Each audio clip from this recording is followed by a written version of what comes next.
আসসালামু আলাইকুম। কেমন আছেন আপনারা সবাই? আমি আজ পুঁইশাক দিয়ে মাছের রেসিপি নিয়ে আসলাম। আমি কিছু কথা আজকে আপনাদের সাথে শেয়ার করতেছি। আমার অনেক দিন ধরে ইচ্ছে ছিল যে আমি একটা ফেসবুক পেজ খুলব। তারপর একটা পেজ খুললাম।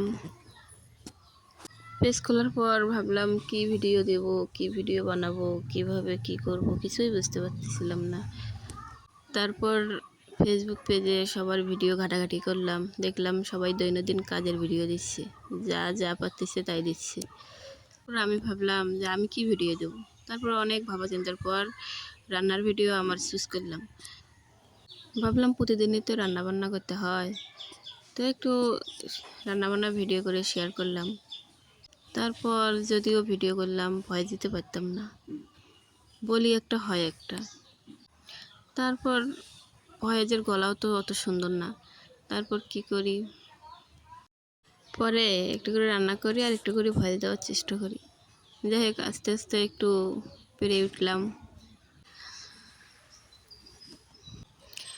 রান্না করতে আবার ভিডিও করি, ভিডিও করলে আবার সবাই বলে কি একটু রান্না করে আবার ভিডিও করে, তাদের তো আর বোঝাতে পারি না যে আমি ভিডিও আপলোড দেব। বোঝেনি তো গ্রামের মানুষ।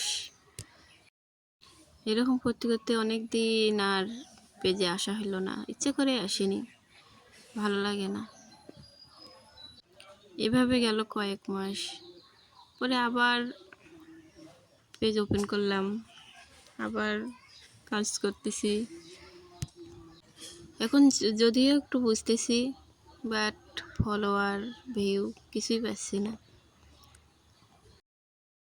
এখন একটু টুকিটাকি করে আস্তে আস্তে দেখি, কাজ করে যাই, ভাগ্যে কি আছে।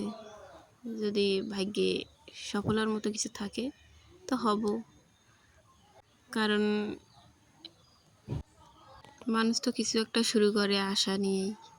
তবে কাজ করে যাই, দেখি কবে মনিটাইজেশন পাই, কবে ইচ্ছে পূরণ হয়। মাঝে মাঝে ভাবি সবাই যদি পারে আমি কি হয়েছি, আমিও তো ইচ্ছে করলে সব পারবো। তার জন্য প্রয়োজন আপনাদের ভালোবাসা। আমরা যদি একে অপরকে সাপোর্ট করি তাহলে আমরা সবাই অনেক দূর এগিয়ে যেতে পারবো, কিন্তু আমরা একে অপরকে হিংসা করলে কেউ সফল হতে পারবো না। ফেসবুক এমন একটা ওয়েবসাইট যেখানে হিংসা বিদ্বেষ কিছু চলে না, চলে শুধু ভালোবাসা, আন্তরিকতা, বন্ধুত্ব। তো যাই হোক, গল্পের মাঝে আমার রান্না শেষ করলাম। আমার রান্না সবার কাছে কেমন লেগেছে একটু কমেন্ট করে জানাবেন।